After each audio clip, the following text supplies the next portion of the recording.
is the 77 WABC minicast. Well, you guys know that Rick Scott is one of my favorite politicians in the country. When we lived in Florida all those years, when Ava was a baby and Gabriel was born in Boca Raton, Rick was the governor of our great state. Since I moved back to New York, he is now one of our most valued senators. He's on this show all the time. He loves this show. Of course he does. And there's a lot to talk about this morning with my friend out of Florida, Rick Scott. Rick, good Wednesday morning, buddy. How are you? Good morning. So one thing we ought to make sure everybody focuses on is this is Holocaust Remembrance Week. I'm on the board of the Holocaust Museum in D.C. As am I. I'll be there this morning. Yep. We can never let this happen again, and we've got to call out all the anti-Semitism that's going on in this country, and we have to support our ally, Israel. Well, I'm so happy you said that. I know you're going to be in D.C. for that meeting today, and I'm also on the board. I was sworn in just this year, back in December, by the great Ted Cruz. President Trump gave me that beautiful honor. So I'm not there today for this meeting, but I was at the last one, obviously. My name will come up quite a bit, Rick, trust me. So I'm really glad you're there. And I got to tell you, you talk about Holocaust Remembrance Day, and you brought it up. This mayor, Mamdani, who is a blatant anti-Semite, he can try to explain it away all he wants. His wife may even be worse. He was at some Holocaust exhibit in Queens College or somewhere yesterday, talking about how much he loves the Jewish people. You want to get nauseous, Rick Scott? Just watch that video. I mean, it's disgusting. But I don't get. First off, I don't understand why people are anti-Semitic. I'm not Jewish, but I don't get that. But let's all remember, when they come after Jews, they're coming after Jewish traditions, Judeo-Christian values. They don't believe. There's people that don't believe in our way of life. They want to destroy us. So what's going on in Iran is that's exactly the fight here. The Ayatollah. He wants to destroy Judeo-Christian values. It's America, it's Israel. And so we finally have a president that said, enough's enough. We're not going to appease these people like Obama and Biden did. We're going to hold them accountable, because if they ever got a nuclear weapon, they would use it to kill Americans. They've been killing Americans every year for, 47 years. So let's make sure we understand why we're doing what we're doing. It's hard. Nobody likes high gas prices. But we're doing this to preserve life in America. Listen, I'm all for it. I applaud Trump for these efforts. I do think that he needs to stop, with the extensions. And although, listen, Maria Bartiromo has an exclusive with President Trump. She aired the interview on Sunday on Sunday Morning Futures, but I guess on Fox Business this morning, he told her on Sunday the war is close to being over, close, but she contends that she actually told him, maybe even off the air, that the war is over. And I'm not sure I'm happy about that, because I still think there is some work to be done, but that is the rumor this morning, according to Maria, Rick, that this war may in fact already be over. Well, I hope.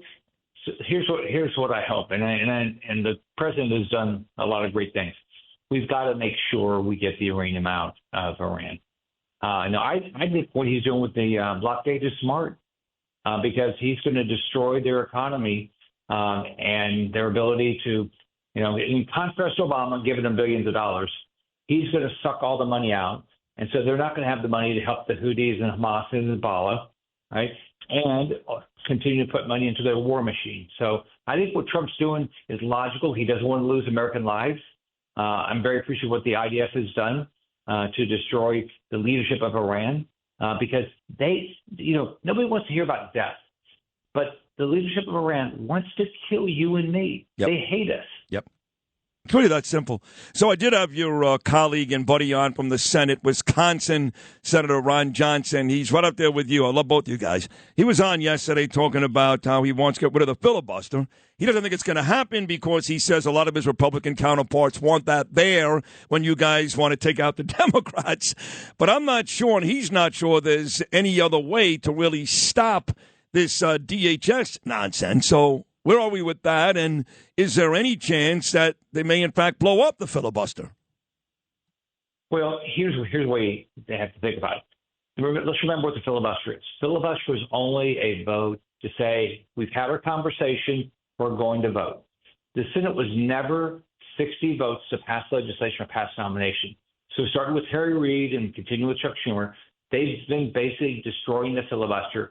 They changed it with judges, and we had to change it last year over nominations because of what the Democrats are doing. So I believe the filibuster will go away. Now, the question is going to be, are we going to do it soon or not? It's the only way we're going to get Trump's agenda done. It's the only way we're going to get Homeland Security funded. It's the only way we're going to get the Save America Act passed. So the Democrats, they don't care about the country. I mean, if you stop and think about it for a second, 15-year-old boys murdered in Missouri last week, illegal alien. A lady in Florida was murdered last week, illegal alien. Fairfax County, which is a county surrounding the D.C. area, 75% of the murder suspects are illegal aliens. So you can see what's going on. These illegal aliens are killing us, raping our wives, daughters, and granddaughters. And the Democrats say, I don't care. They don't care at all. So I don't see how we do it without getting rid of the filibuster. If we decide we really care about our country, we have to do this. Now, we can pass some budgetary things through reconciliation, just budgetary things. And so we are going to work to try to make sure we fund Homeland Security that way. So that's what we're working on right now, because we can do that without Democrat votes.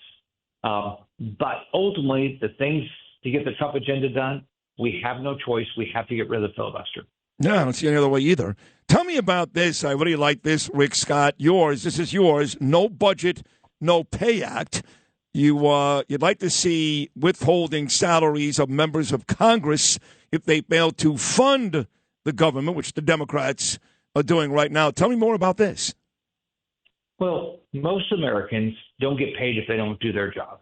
That's sort of the way it works. If you don't show up to work, you don't get paid.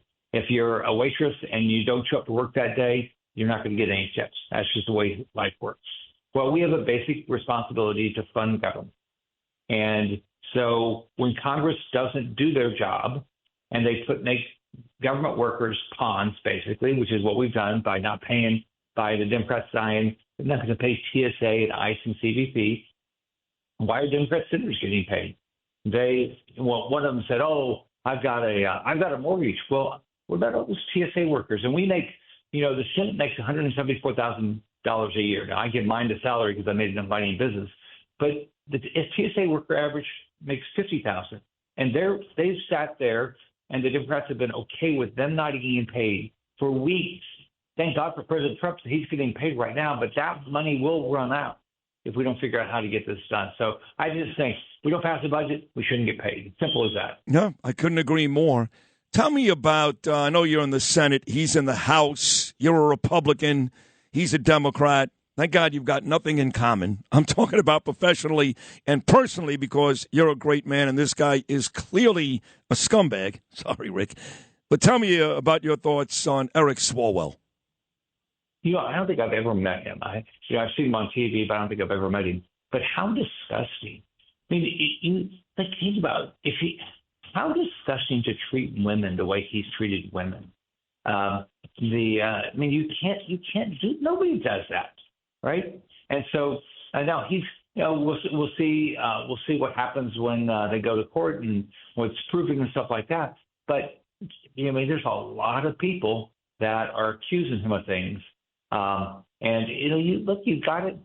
Especially if you're in a position of power, you've got to be very careful about how you use it and treat women with respect. Don't, how he's treated these young women. And think about it, this city is full of young women coming up here. We're wanting to improve the world, wanting to improve our country, and treat them with the respect that they deserve. And it sure appears he didn't do that.